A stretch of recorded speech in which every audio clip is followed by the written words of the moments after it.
श्रीमद् भगवत गीता भगवान श्री कृष्ण द्वारा मानव जाति को दिया गया एक अमूल्य उपहार है। इसमें जीवन के विभिन्न पहलुओं जैसे धर्म, कर्म, भक्ति, योग, मोक्ष और ज्ञान पर अर्जुन को दी गई सलाह का संग्रह है। गीता का संदेश मानवता तक अर्जुन की योद्धा के रूप में अपना कर्तव्य करने की अनिच्छा के कारण आया। इसके कुल 700 श्लोक में परम भगवान श्री कृष्ण और उनके भक्त मित्र अर्जुन के बीच अमर वार्ता है, और यह किसी मंदिर या एकांत वन या फिर किसी पर्वत के शिखर पर नहीं हुई, बल्कि महाभारत के कुरुक्षेत्र के मैदान के बीच हुई। Arjuna's problem was actually a universal dilemma. Every human being faces big or small dilemma while performing his duties in his daily life. Shrimad Bhagavat Gita का एक बहुत ही खूबसूरत श्लोक है। उदरेदात्मानात्मानं न्यात्मानं वसंदे आत्मैव हयात्मनो बंधुरात्मैव रिपुरात्मनो।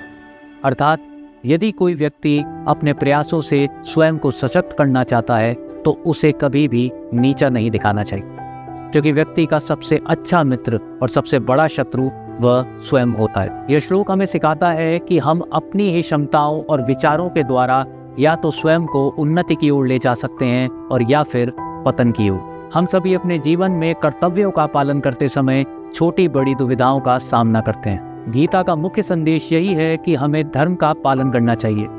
धर्म केवल धार्मिकता ही नहीं है, बल्कि अपने कर्तव्यों को भी निभाना है। जब हम अपने कर्तव्यों को निस्वार्थ भाव से निभाते हैं और उनके फल भगवान को अर्पित कर देते हैं तो हम अंततः हृदय की शुद्धता और मोक्ष प्राप्त कर सकते हैं। हमें यह भी समझना चाहिए कि सभी कार्य प्रकृति की ऊर्जा से होते हैं और हम केवल एकमात्र साधन हैं, कोई कर्ता नहीं।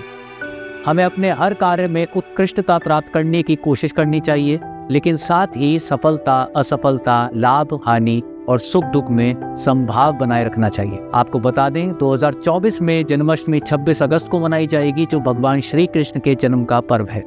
यह पर्व हमें गीता के संदेश को जीवन में अपनाने का अवसर देता है। भगवान कृष्ण ने जिस तरह से अर्जुन को उनके कर्तव्य का मार्ग दिखाया, उसी प्रकार हमें भी अपने जीवन में सही मार्ग का अनुसरण करना चाहिए। जन्माष्टमी के इस पावन अवसर पर हम सभी गीता के उपदेशों को अपने जीवन में लागू कर सकते हैं और अपने जीवन में शांति, स्मृति और मोक्ष की प्राप्ति कर सकते हैं। श्रीमद् भगवत गीता विश्व भर में एक आध्यात्मिक प्रेरणा का स्रोत है और इसका संदेश अनंत काल तक मानवता का मार्गदर्शन करता रहेगा, क्योंकि Bhagavad Gita has the answer for all the question related to the absolute problems of life. आप हमारे इस वीडियो के बारे में क्या कहेंगे हमारे कमेंट बॉक्स में बताएं, और आप सभी को जन्माष्टमी की हार्दिक शुभकामनाएं।